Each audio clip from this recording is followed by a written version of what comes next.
Good afternoon, everyone, and thank you for joining us today for the second session of Aquatech Week 2025. I'm Alex Redzky, Digital Media Project Specialist for Aquaculture North America, and I will be your moderator for this session. Now, without further ado, I'd like to pass it over to John Holder from JLH Consulting for his presentation.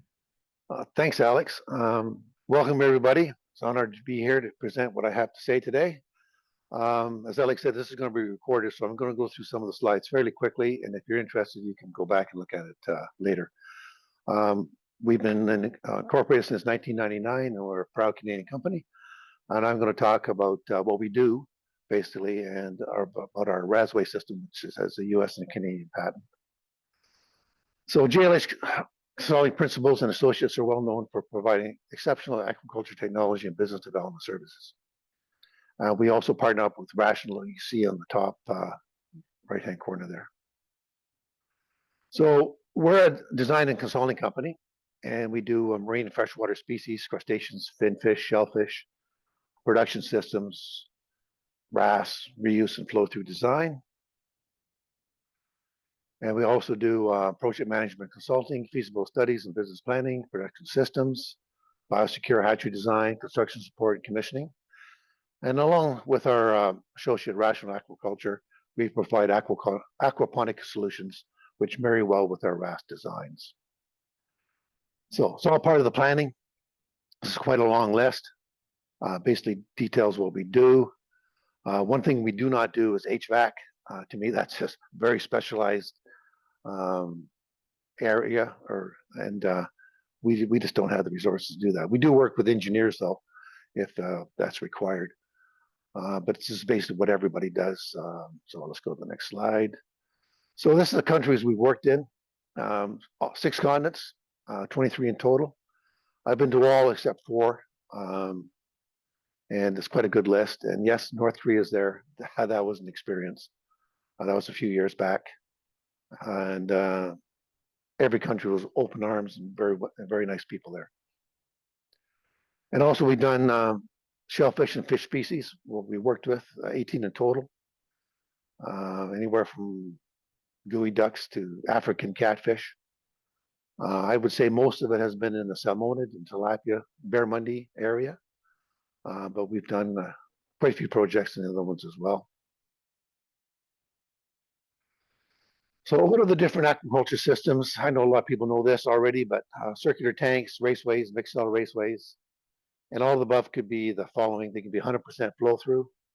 They could be partial reuse, up to 75% reused water, no biofilter, or a full RAS, 99.5% reuse. And they also, like I said, they have a biofilter. And then there's the RASWay. All these systems could be freshwater, marine water, brackish water, cool to tropical temperatures, 10 to 30. We did one project with black cod at 5, and it was a challenge. 5 is just a little too cold, I think, but we got it to work. It's rootstock. And there's 2 systems for a RAS hatchery and grow out. So we have the conventional round tanks, and we have the mixed cell raceway system. And we like that because it can be less expensive to build and operate, and it has a similar footprint to tanks. But we're taking it much further. And I'll show that as we go along. Both have their place. It'll all come down to your budget. Like I said, we design both and for many different species. We also believe in modules, which I think is very important. We're more into the up to 3,000 tons. We don't do very large systems. A lot of them are just small, 125 to 500 tons. If you want more, you just put in more modules. So this is our conventional round tank system. It was 1,000 tons for barramundi in Australia. 1,000-ton metric ton steelhead farm. This is a rendering of it. It was built in New York State quite a few years ago, still operating, doing well. So what is a mixed cell raceway? It's a raceway that has the traditional plug flow with circular motion virtual tanks.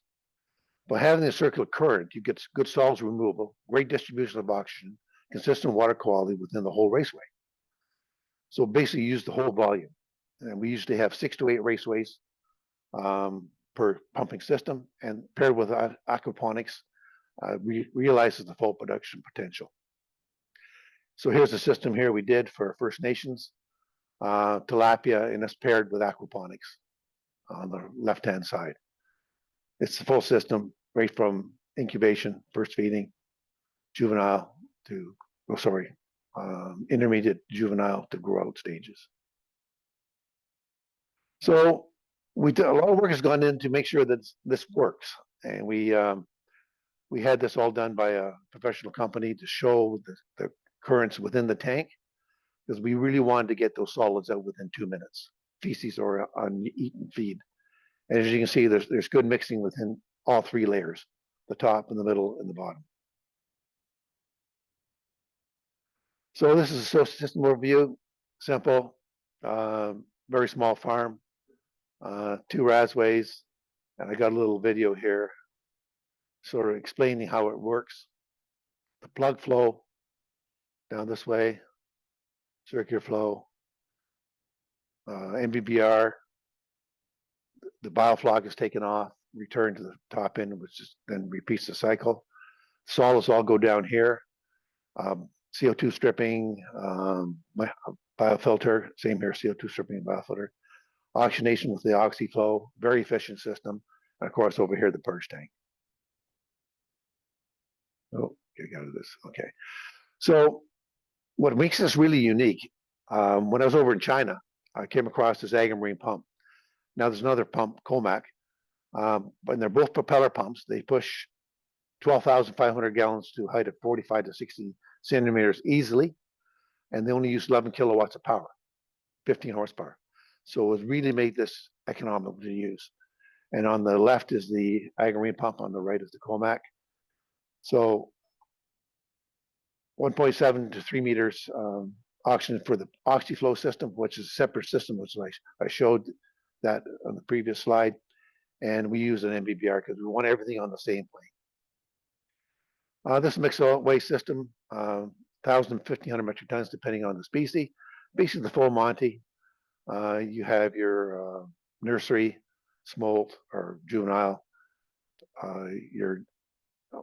Depending. Par, I guess. Then it goes juvenile, and then goes to your grow system, and then your purge tank, and off it goes, and your water reservoir over here. So this other one we just did, 3,000 metric ton steelhead RASWay, 5.4 acres, same thing, nursery, smolt, juvenile, growth, purge tanks on either end. And this is taken to 3 kilos. When we move them over around there, out of the juvenile one, they're about 500, 750 grams. Now we want really good water clarity, and of course you can use foam fractionation, RKs, or you can use the valve. We like the valve. It does an excellent job because it not only does it take out the very fine solids, but it also takes out some CO2 as well. And then for the CO2 stripping, again, we want it all in the same plane. We don't have CO2 aeration towers. We use permacaps or something similar to blow off the CO2, and it moves the media inside the MBBR. Again, all in the same plane, and very energy efficient. So our first one we did was in China. It was for coho salmon, so there's without the fish. I don't know why this, you have to sort of tilt your head. I tried to fix that, but I don't know why it's doing that. But there they are, feeding well. That was designed in 2016, built in 2017, and it's still operating today, no problems. Sorry about that. Then this is the oxyflow. It's one of the best oxygenators I've come across. Very efficient as far as power goes, 0.25 to 1.4 bar. We usually are 1 or less. And this facility in Australia, they're getting over 99% absorption. So it was very, very efficient. That's what we tried to do. We try to go around the world, look at all the different suppliers, and find the best equipment that's going to run the most economical way, do the best for bang for the dollar, or the euro, or the pound, or whatever. And that's what we put into our systems. So later on, if you want to see how this really helps, you can go back and see it. By the time there are 61 units in the US and Canada and 33 in Australia, quite a few in Europe. I'm not sure what there are, but it's a true energy saver. Now, the Mixel RASWay, the RASWay walls and sumps are constructed of epoxy coated steel panels, fiberglass or concrete. Octiform is our preference. I'll show you a slide in a minute about that. And the floors can be polished concrete. A lot of our systems are put in greenhouse structures or steel building. The RASWay system used to take up about 15% more land, but after a study we did, we made them deeper, and we still got excellent movement within. So now we take up less space, so it's very comparable to the size of the operation. Again, low energy. So you can see concrete tanks here. That's popping up there for, and the greenhouse down here. Now, Octiform tanks, I mentioned, plastic panels, and the concrete goes in the middle. This is one we did way back, Millbrook, Arctic Char, I think it was 95 or 96. So they've been around a very long time. So they work well for circular tanks, and also they work well with RASWays. And they never wear out. And nothing sticks to the side. The fins aren't rubbed off by concrete. The steel tanks, they have a tendency sometimes to crack and get some rust. With these, no problem. They're totally watertight. This is a barramundi farm. He started off with tilapia, and it's gone to barramundi. And this is like that one small system I showed you. Very efficient and doing very well. So I'll show you this. This is the tilapia, Barnon tilapia before we went to barramundi. This is he replaces about 5% of his water, and there's no ozone in this system. Now, since we went to barramundi, he put an ozone. And you can see the bottom of the tank. These tanks are 6 feet deep, and you can see the movement. They're going like this, and there's about 80 kilos per cubic meter. They very healthy fish, and he's done the same with barramundi. So he's very successful.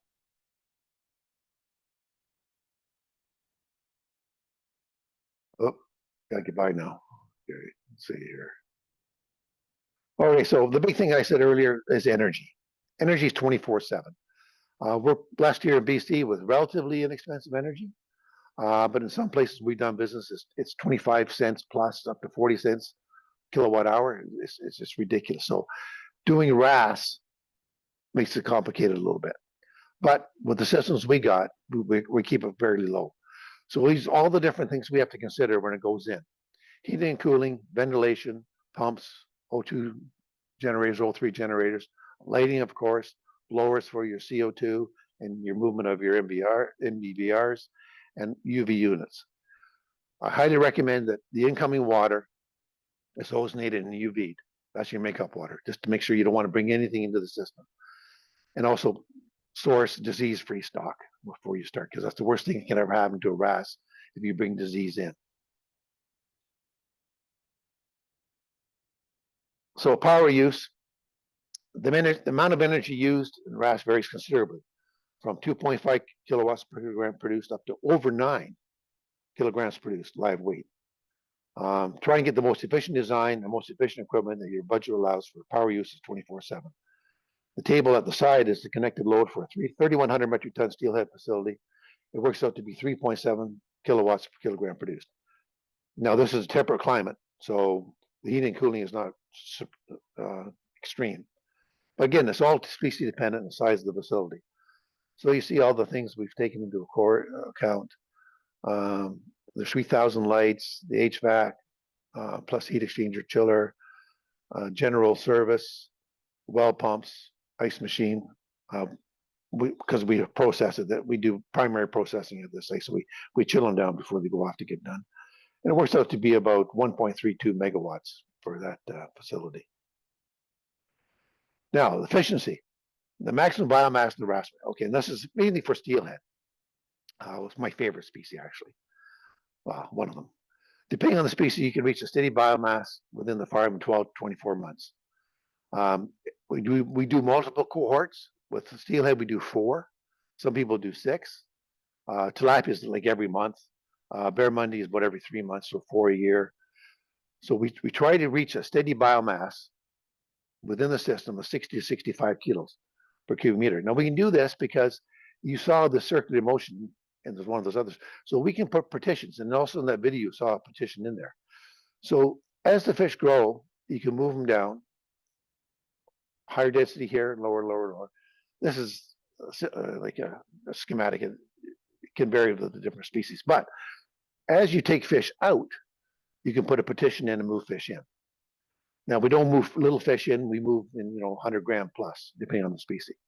But by doing that, we can keep the density up here maybe 75 and run down to 65 to 60. We can keep it basically 60 to 65 kilos, and we size everything accordingly, the CO2 strip and the oxygen, the biofilter, to take that into account.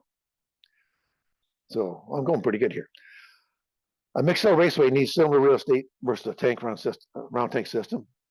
This applies to smaller units like less than 3,000 metric tons. Now, the capital before all the tariff stuff started, it was around $25 to $30 a kilogram produced for the mixed cell raceway system, and $35 to $40 for a round tank system. Land price is not included, or land preparation, and this is in Canadian dollars. But I think it pretty well relates to the same in U.S. dollars. We pay Canadian labor, but we do have a low dollar right now, so it could be a little bit more. It could be the 30, 35 because of our low dollar. But when I wrote this, our dollar was doing much better. Now, grading would be easier in the mixed cell raceway, due to it being a raceway. I started my career back in '73 with trout and raceways, and they were so simple to use. But back in those days, it was flow through, so only 2/3 of the system raceway was being used. Last third, the fish sort of avoided because of CO2 and lack of oxygen near the end, or lower oxygen. As I mentioned earlier, 3,000 ton, 3.4 kilowatts. It was 3.7 with the heating and cooling. Now there's less stages needed in the mixed cell raceway. We just basically have the nursery, smolt, or par, fingerling, and then they go into the RASWay system. They're relatively new, like I said, 2016, but we've designed over 22 in the last few years of the RASWay system. But since 1999, we have designed over 170 projects. So we seem to keep below the limelight. We don't really say too much about ourselves, but we've been busy over the last few years. So, I got lots of time here. So don't forget, this is one of my favorite models. Fish are easy, people are hard. You can have the best system, but if you do not have the right people, it will fail. Cheers to that, right? Let's keep that in mind. And this business can take you to many different places. Like I said, 23 countries. I've been really blessed. I've met a lot of good people, seen a lot of great, fantastic countries. Learned a lot along the way. This is one thing you never stop learning. And this was in Egypt. We did a few projects there. And I was on that camel for 2.5 hours. And I've never had such saddle sores in my life. They have a different pace than horses, but it was quite an experience. So there we are. So I did record time. It's only 20 minutes, I think. That's what Alex wanted, so that was pretty good. So this is how you can reach us. Our emails are there, and we're only a phone call or an email away. So thank you very much. Awesome. That was great. Thank you so much, John. Really appreciate that. We got some questions here, so we'll just dive right in. The first one that I'm seeing here is, can you share experience and difference between fresh and saltwater RAS systems? Yeah, freshwater to me is a lot simpler, but saltwater can be done a little bit differently. The efficiency of the biofilter is not as great with saltwater, so you have to make account of that. You have to have more media. The bacteria are slightly different. Your oxygen is not absorbed as quickly or as well in salt water. But you have to, again, you plan. Everything you plan will make it simpler. And of course, salt water is hard on equipment. So when you source your equipment, make sure it's marine grade. Avoid anything brass, because copper will come out. Stainless steel works well. Marine grade aluminum, okay. but you have to be careful of your equipment eroding over time. But they're both doable. But you just have to plan for it. Perfect. Awesome. Thank you, John. Got another one here asking, in all the countries that you've done projects in, which would you say is the most interesting? Wow. They're yeah, John Jr.'s laughing in the background. They're all so interesting. I've been to China 39 times. So I got to say, China's very, very interesting. It's so diverse from the north to the southeast to the west. I've been to Australia 19 times. Again, Wow. it's so diverse. North Korea, that was an eye opener. I was only there a week, but hard, hard, hard, hard. But it was enjoyable too. The people were fantastic. Oh God. Of course, Canada can't beat Canada. So, but what I got to say, and New Zealand, I've been there 6 times. They're all great, but to answer your question, I probably have to say Australia. Yeah, Yeah. fair enough. Got another one here. They're asking, what does the tagging process look like for the round pond system? Say that again. What does the tagging process look like for the round pond system? What do they mean by tagging? I'm not sure. Maybe if you could clarify what you mean by tagging in the tagging fish for tracking purposes. Oh, well, the round tank system, it's well, cameras work well. Um, I also use those in the RASWay. With artificial intelligence now, um, as you probably know, you can identify single fish, and you can monitor their growth rate, their health, the pins, how they look. But the round tank systems, to me, are just getting too big to be really cost effective to a certain extent. I know because when you, this maybe gets off a little bit topic, but if you have a tank that's, I don't know, 1,000 cubic meters, you cannot stock it anywhere near 1,000 cubic meters, like 60 kilos per cubic meter or whatever. You have to do 20, 25 and let them grow into it. So the efficiency is less. So with the RASWay, I said you can basically maintain a pretty consistent biomass. And the tagging with it, they're both the same for circular. And we used to use the old pit tags at one time. Now we had to tag, we had to take them out and actually scan them. But today's technology with AI it just changed the whole thing. I know that's not a very good answer, but No, that's a great best answer. I can come up with. Got another one here asking, do you have completed projects in Washington that you'd recommend we visit? We did one for the natives just outside of Bellingham. Um, Email me and I can give you the stats on that. We did Seattle fish, Seattle shellfish. Again, you have to email me and ask me for the details, the address and the contacts. Um, I think that's about it for Washington State. Okay, perfect. That person said that they will reach out to you and they thank you for Okay, the great, info. great. This one's a bit of a two-parters. What species that you've worked with would you say is the most challenging, and which one would you say has been the easiest? Um, they're all easy if you work hard at it. All right. I know that sounds kind of foolish, but and there's a set of protocols, and the fish will tell you what's going on well before. So I think that if I was going into fish farming, I'd do steelhead. Okay, to me that's the easiest. I grew up raising trout, fishing trout or whatever too. 1973, July 9th, 1973, I started my career with trout. So I would say that in quotation marks, they are the easiest. I think the hardest uh, would be anything that requires live feed, like your kingfish, your barramundi to start. They're very, very tricky, but they're doable. And sablefish is not, that's another tricky one, or black cod. Um, so, but like again, if you watch your fish, if you aren't lazy and you do your everything, all your work every day, make sure everything's clean. Cleanliness is next to godliness. Follow your SOPs, And if anything's going to go wrong, it's usually human error. Oh, my phone's talking to me. So yeah, so those are the two I think. Anything pelagic fish, and it requires live feed, and the easiest is, like I said, steelhead. Perfect. Awesome. Looks like we only have one question left here in case, unless one comes in while we're answering this one, but this one, simple one, maybe one that you have to think about. When do you plan on retiring? Well, I'm 75, but I still love this business.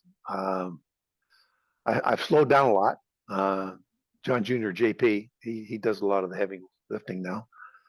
But I'm a people person. I like meeting people, and as long as I still enjoy it, I hope they don't carry me out of a box. I retire before then.